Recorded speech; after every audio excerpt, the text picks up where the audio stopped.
I've lived in Everdark my entire life. It's a small town, tucked away in a forgotten corner of the world, where the sun never fully rises, but never truly sets. There's always this dusky twilight hue that cloaks everything, giving the streets, the houses, even the people, a muted, shadowy cast. It's always been that way, for as long as anyone can remember. We just called it the gloaming, a strange but familiar phenomenon, something we never questioned, until now. It started with little things. At first, I thought my mind was playing tricks on me. I'd walk down Main Street, my footsteps echoing off the old cobblestones, and I'd catch something in the corner of my eye. A flicker, a movement where there shouldn't be one. Just a shadow, I'd tell myself. But these shadows, they were different. I remember the first time I truly noticed it.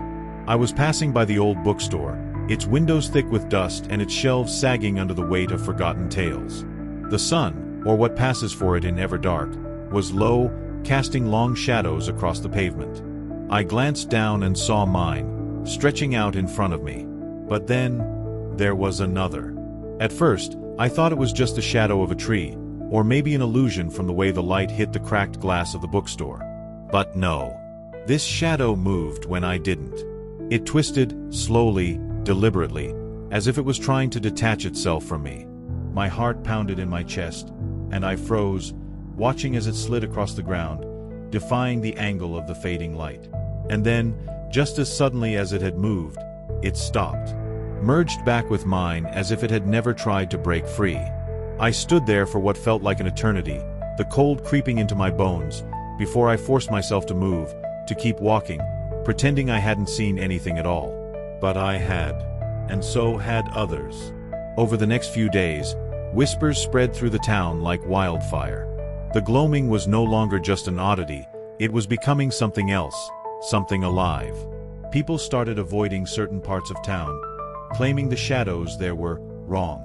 And the unease that had always lingered at the edges of Everdark began to creep into our hearts, turning every creak, every rustle, every flutter of darkness into a harbinger of something terrible. But still, we told ourselves it was nothing. After all, in a town where shadows never fully disappear, who's to say they can't sometimes play tricks? The shadows began to stir. It wasn't immediate, it was gradual, like the slow tightening of a noose. At first, it was just small things. A shadow slipping out of sync with the person it belonged to, or lingering a moment too long after they had moved. But then, it escalated. The air in Everdark grew colder, the kind of cold that gnaws at your bones and whispers in your ear. And with it came the feeling that something was watching you, always just out of sight, just beyond the edge of your vision. I remember the first real attack. It was Mrs. Thornwell, the kindly old woman who ran the bakery at the corner of Elm and Maple.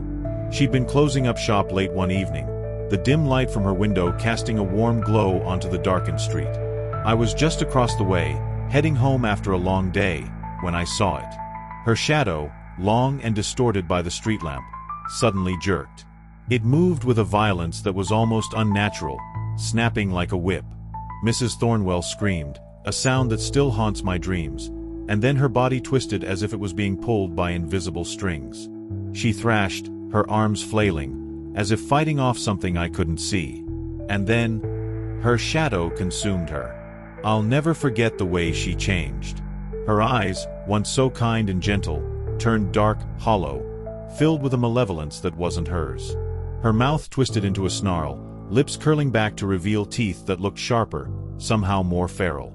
She lunged at the nearest person, a young man who had just come out of the pub, and before he could react, she was on him, her hands clawing at his face, tearing at his skin with a ferocity that didn't belong in a woman of her age.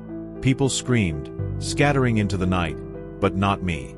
I was rooted to the spot, paralyzed by fear and disbelief.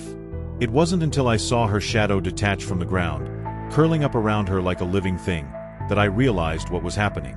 The shadows weren't just behaving oddly, they were attacking, possessing, consuming.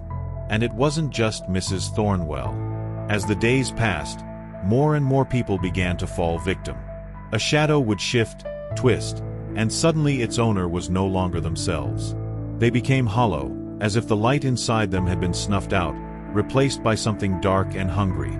We tried to fight back, of course. But how do you fight something that isn't truly there? Something that slips through your fingers like smoke, that moves with the light and hides in the dark? We were helpless, watching as our friends, our neighbors, our loved ones, were taken, one by one. The town was descending into chaos. The streets, once so familiar, now seemed like a maze of horrors, each shadow a potential threat, each corner a place where the darkness might reach out and claim you. And the worst part was, no one knew why. Why now? Why us? What had we done to deserve this? But as the fear grew, so did the determination to survive. A small group of us, those who hadn't yet been touched by the shadows, banded together, seeking answers, trying to find a way to stop the darkness before it consumed us all. But the shadows, they were watching. They were waiting. And they were always one step ahead. We were the last ones left. The few who hadn't succumbed to the creeping darkness that swallowed Everdark whole. The town was silent now, eerily so, as if holding its breath, waiting for the final act to unfold. The streets were deserted, the windows dark, and the air hung heavy with the weight of all we had lost. We gathered in the old church, the one place in town that still felt safe. The stained glass windows, though cracked and dusty, cast a dim, colored light across the pews, and the scent of ancient wood and candle wax was a faint comfort in the madness that surrounded us. There were 5 of us: myself, Aaron, Clara, Father Matthews, and Evelyn.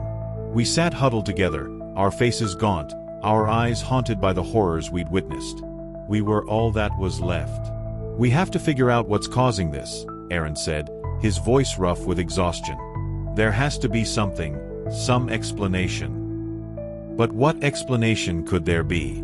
Shadows don't just come to life and turn against you. This was something beyond reason, beyond anything we could understand. But as we talked, as we pieced together the fragments of our memories, a pattern began to emerge.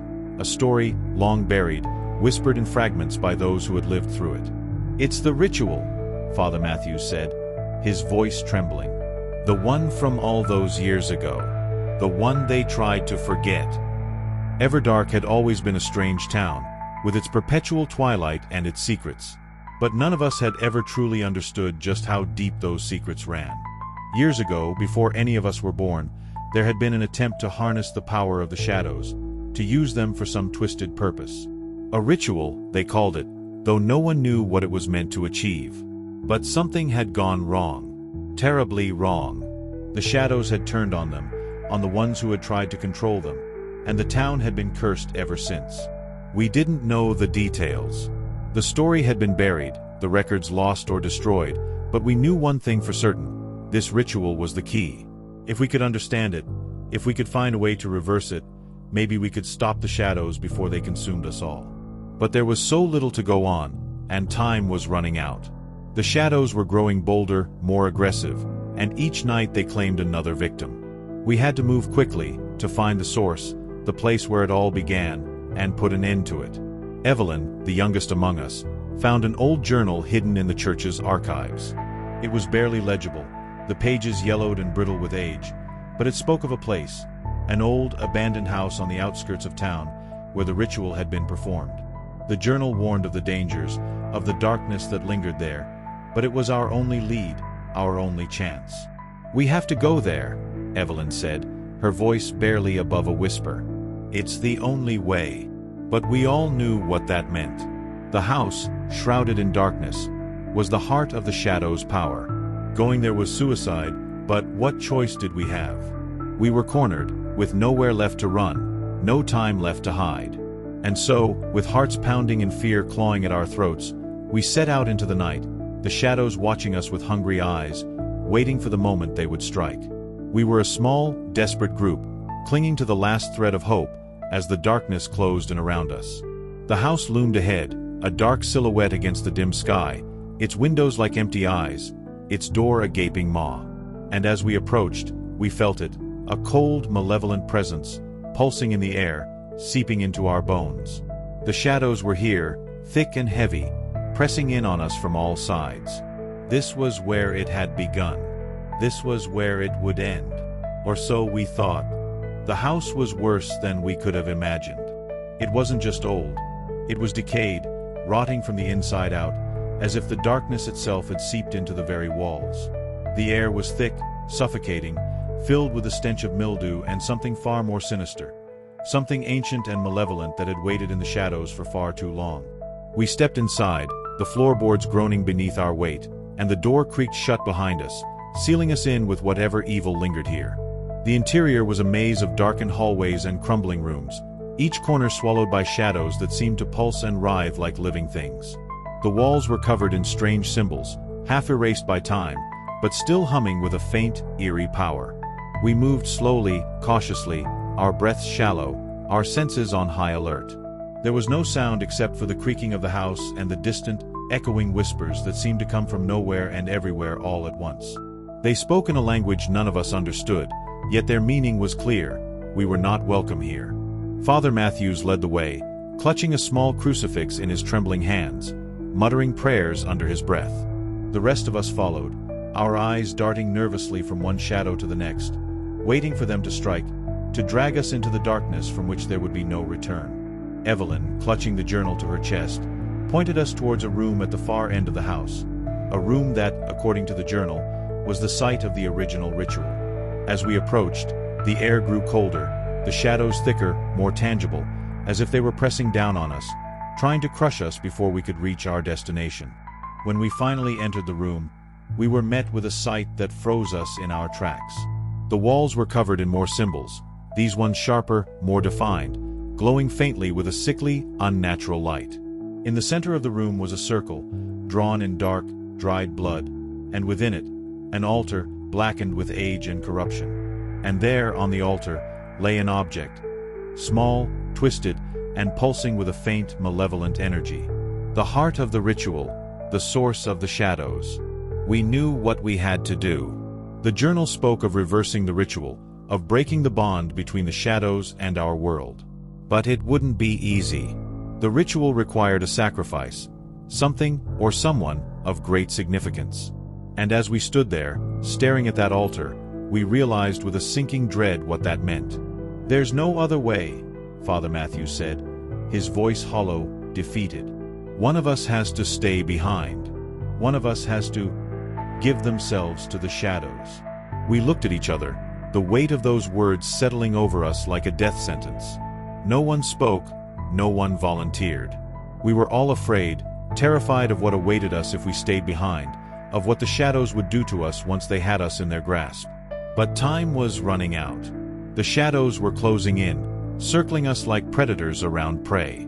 We could feel their hunger, their desire to consume, to drag us into their world, to make us one with the darkness.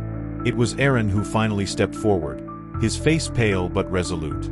"I'll do it," he said, his voice steady despite the fear in his eyes. "I'll stay behind. You get out of here. Finish the ritual and get out." We tried to protest, but he shook his head. "It has to be someone. And if it's not me, then it'll be one of you. This is our only chance." With heavy hearts, we prepared the ritual, following the instructions in the journal as best we could. Evelyn's hands shook as she traced the symbols on the floor, and Father Matthew's prayers grew more frantic, more desperate, as the shadows closed in around us. And then it was time. Aaron stepped into the circle, his face set, his eyes filled with a strange mix of fear and acceptance. We began the chant, our voices trembling, echoing off the walls, and the shadows, they responded. They surged forward, wrapping around Aaron like tendrils, pulling him towards the altar. His body convulsed, his eyes rolled back in his head, and for a moment, I thought we'd lost him. But then, with a final, desperate cry, he slammed his hand down on the object on the altar, shattering it into pieces. The room erupted in light, blinding, searing light, and the shadows screamed, a high-pitched, inhuman wail that tore through the air like a knife. And then, silence. The shadows were gone. The room was empty, save for us.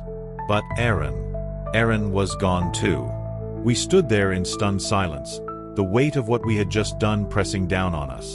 The ritual was over, the shadows defeated, but at what cost? We had won, but the victory was hollow, bittersweet. We had lost one of our own, and the darkness, though banished, still lingered in the corners of our minds, a reminder of what we had faced, of what we had survived. But we didn't have time to grieve. The house was collapsing around us, the walls cracking, the floor buckling as the last remnants of the ritual's power dissipated into the air. We had to leave, to get out before we were buried in the ruins of this cursed place.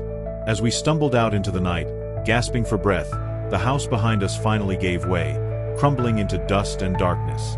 The shadows were gone, the night was quiet, but ever dark. Ever dark would never be the same. And neither would we. We emerged from the ruins, shaken, broken, but alive. The house had collapsed into a heap of rubble, a dark stain against the perpetual twilight of Everdark. The shadows that had once swarmed around us were gone, their malevolent presence lifted, leaving the town eerily still, as if it was holding its breath. But even in that stillness, something was wrong, terribly wrong. The town wasn't the same.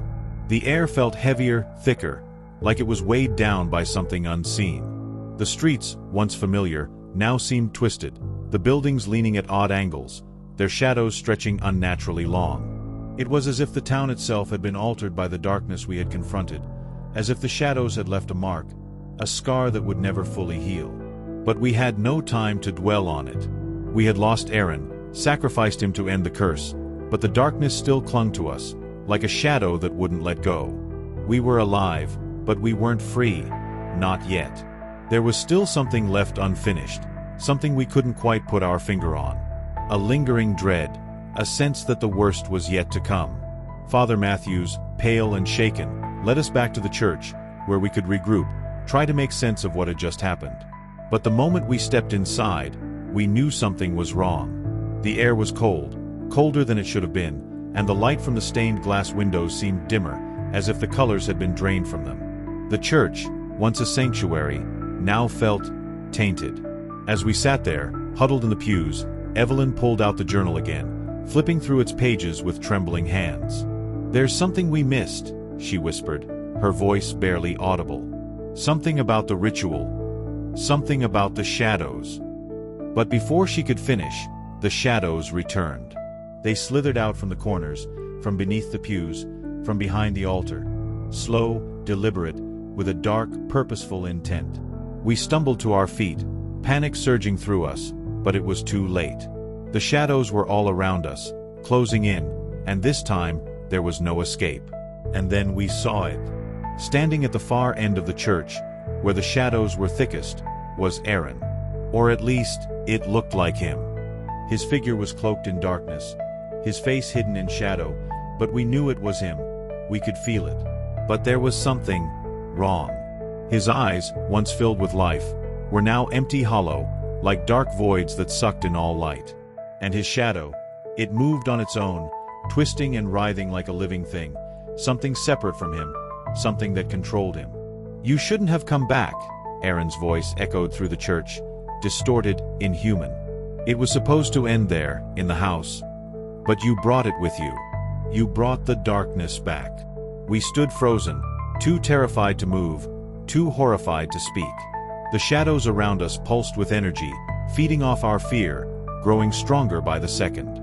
Aaron, or whatever he had become, stepped forward, and the shadows followed him, twisting and coiling like serpents ready to strike. "You thought you could end it, but you were wrong," he continued, his voice growing darker, more sinister. "The shadows aren't just in the town, they're in you. In all of us. And now they're free." With those words, the shadows surged forward, enveloping us in darkness. I felt them wrap around me, cold and suffocating, pulling me down into the depths of despair. The light faded, the world disappeared, and all that was left was the cold, dark void. But in that moment, as the shadows claimed us, I realized the truth. The ritual had never been about banishing the shadows. It had been about binding them, containing them within the town. But we had broken that containment, shattered the balance, and in doing so, we had unleashed the darkness into the world. The shadows weren't just a part of Everdark, they were a part of us. And now, there was no escaping them. The last thing I saw before the darkness took me was Aaron's face, twisted into a smile, his eyes glowing with a sick, dark light. And then, there was nothing but the shadows. The darkness swallowed me whole, pulling me into a cold, endless void. I couldn't see, couldn't hear, but I could feel the shadows creeping into my mind, my soul, like tendrils of ice winding their way through my veins. I was losing myself, being consumed by the darkness that had been lurking at the edges of Everdark all along. But then, in the deepest part of that black abyss, something stirred. A faint light, barely more than a glimmer, flickered to life. It was fragile, weak, but it was there, a sliver of hope, a reminder that I was still alive, still fighting. I reached out for it, desperate to hold on to something, anything, that could pull me back from the brink. And as I did, the darkness around me began to shift, to unravel. I felt myself being pulled upward, away from the void, back toward the surface, toward the world I had known. The shadows resisted, clinging to me, trying to drag me back down, but the light grew stronger, warmer, and with it came a rush of memories. Of the town, of the people I had known, of the life I had before the shadows came. When I opened my eyes, I was back in the church. The shadows were gone, dissipated into nothingness, and the cold, oppressive air had lifted.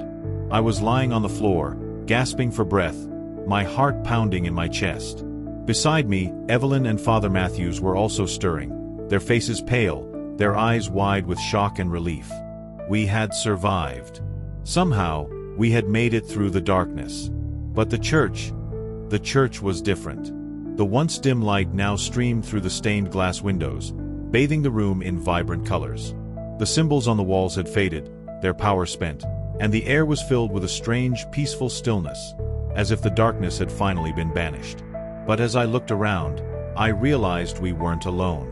Standing at the far end of the church, where Aaron had stood, was a figure, a shadowy silhouette, barely more than a wisp of darkness. It was him, Aaron. Or what was left of him. His eyes, no longer empty voids, now glowed with a soft, sad light, and his face was etched with sorrow. "You broke the cycle," he said, his voice barely a whisper, carried on the faintest breeze. "You ended it. But the shadows, they're a part of us now. A part of me. I couldn't leave with them, but I couldn't stay either." I wanted to speak, to ask him what he meant, but the words wouldn't come. I could only watch as his form began to fade, the shadows dissolving into the light, until there was nothing left of him but a faint memory, a lingering echo of the darkness that had once been. And then, he was gone. We were free. The shadows had been defeated, the curse lifted, but at a cost none of us had expected. The town was quiet now, the darkness gone, but the emptiness remained. The people we had lost, the lives that had been consumed by the shadows, they were gone, and nothing would ever bring them back. As we stepped out into the light, the town was bathed in a soft, golden glow, a light we hadn't seen in years. The gloaming was gone, the perpetual twilight lifted, and for the first time in what felt like an eternity, the sun was rising over Everdark. But it wasn't the same town we had known. It had been changed, just as we had been changed. We stood there in silence, watching as the sun climbed higher, casting long shadows across the empty streets. But these shadows, they were normal, natural, no longer twisted or malevolent. They were just shadows, nothing more, nothing less. But as I turned to leave, I caught a glimpse of my own shadow, stretching out before me in the morning light. And for just a moment, a heartbeat, I thought I saw it move, just the faintest twitch, as if it had a life of its own. I froze, my heart skipping a beat, but when I looked again, it was just a shadow. Nothing more. Or was it? We had won. We had survived. But the shadows would always be with us, a part of us, a reminder of the darkness that had once tried to claim our souls. And as we walked away from the church, from the ruins of our old lives, I couldn't help but wonder, had we really escaped? Or had the shadows found a new home, deep within us, waiting for the moment they could rise again? Only time would tell.